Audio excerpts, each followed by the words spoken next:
변신, 구양금.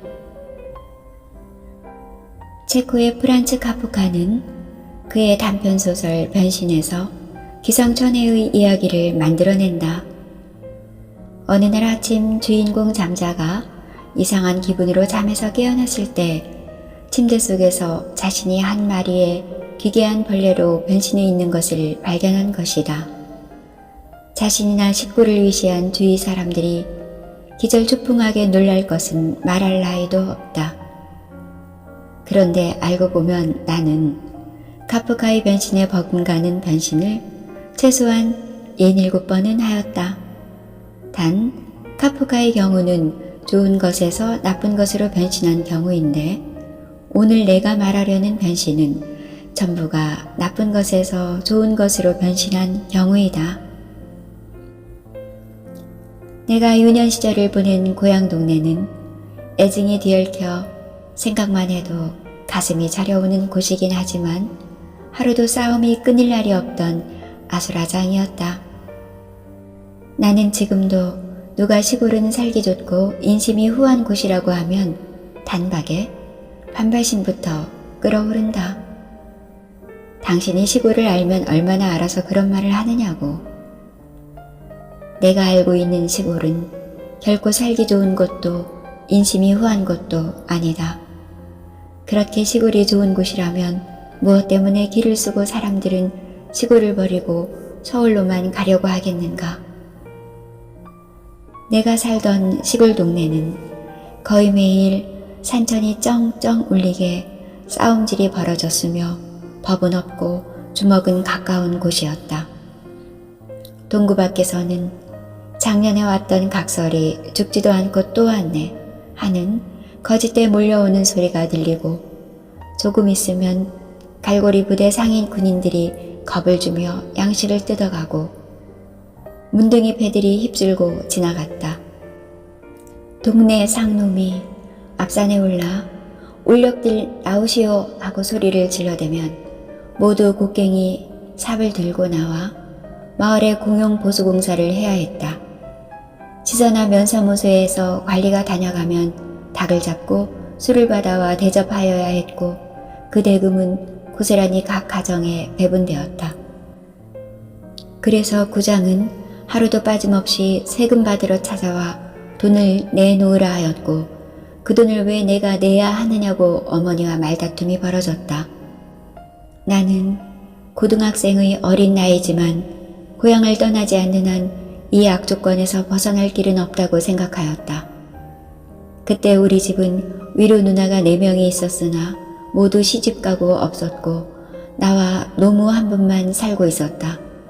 나는 매부 중에서 가장 선진적인 사고방식을 가진 막내 매부를 끈질기게 설득하고 어머니에게 인내심 있게 설명을 드려 기어코 고2 때 읍내로 이사를 하였다.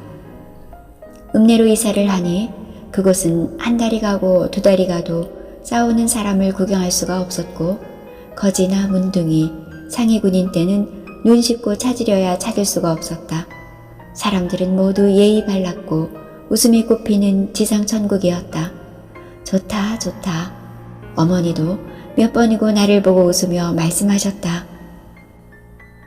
나는 고등학교를 상고를 다녔다. 그러나 얼마 지나지 않아 상고는 나와는 원천강으로 맞지 않다는 것을 알았다. 사회에 이익이 되는 생산적인 일을 해야지 은행에서 남의 돈 이자나 뜯어먹는 것을 직업으로 택할 수는 없다는 것이었다. 나는 주산, 상업, 부기 시간만 되면 죽도록 싫어서 수업 시간에 잠을 하던지 딴짓을 하였다. 그러나 친구들에게 그런 말을 하여도 누구 하나 내 말에 동조하는 사람은 없었다. 대학은 모두 상과나 경제학과를 간다는 것이었고 나처럼 인문대를 지망하겠다는 사람은 하나도 없었다. 나는 옹구집으로 참 별 녀석이 다 있네 할 정도로 엉뚱한 외대 중국어과를 갔다. 내가 좋아하는 과를 가니 고등학교 때는 성적이 꼴찌나 꼴찌에서 몇 번째 가던 내가 첫 학기부터 수석을 하게 되었고 졸업할 때까지 그 성적을 그대로 유지하였다. 그런데 나는 중국어과에서 달달 외기만 하면 만점을 받는 그런 공부에 회의를 느꼈다. 학문은 이런 게 아닐 텐데, 철학과 사상이 있어야 하는데.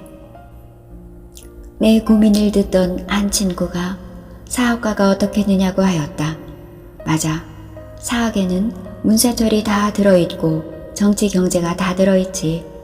그래서 대만대학과 동경대학에서는 석 박사과정을 모두 사학을 전공하였다. 그런데 사학은 너무나 거세게 굽이쳐 흐르는 물결이어서 나는 감당할 수가 없었다.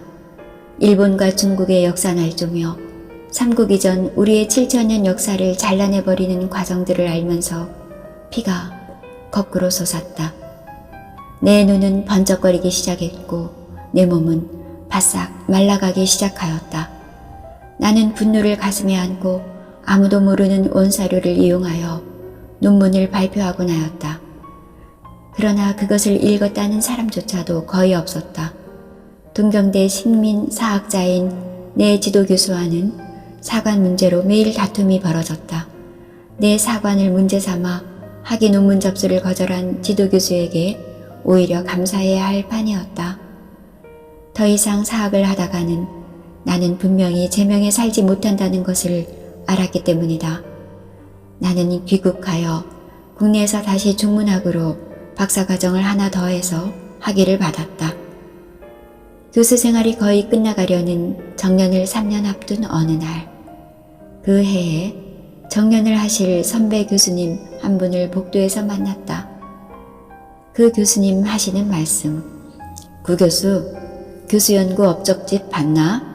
거기 보니까 구 교수하고 내가 연구 업적이 가장 많대. 우리 둘이가 편수가 같더라고. 이 말이 웬 말인가? 올해 정년을 할 사람과 나와 편수가 같다는 것은 내가 가장 많다는 말과 같은 말 아닌가?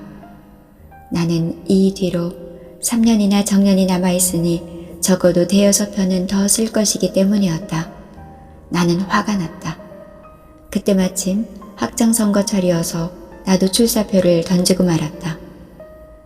내 스스로 보직을 해보겠다고 나선 것은 평생 그때가 처음이다.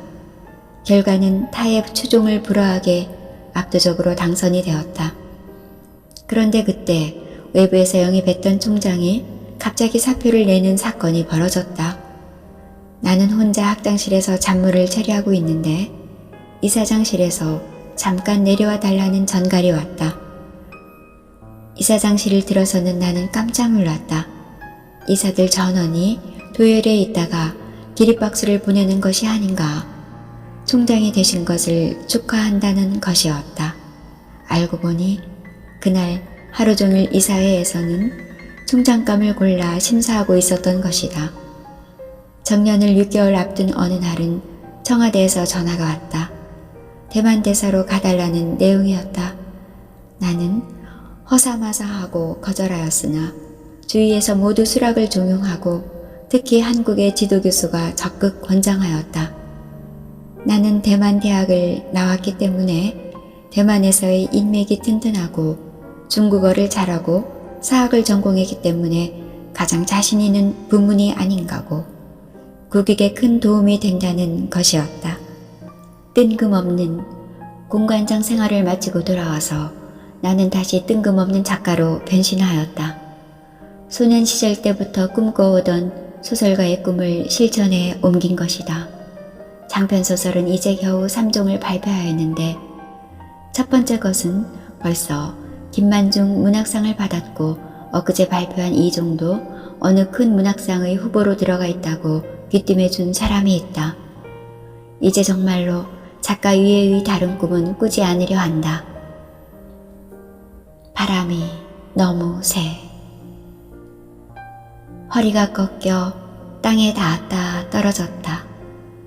꽃순을 단 줄기는 그렇게 땅에 콧방아치기를 수십 번, 수백 번. 그런 날이 지난 어느 날 꽃순을 단 가지는 환한 한떨기 진짜 꽃을 피웠지.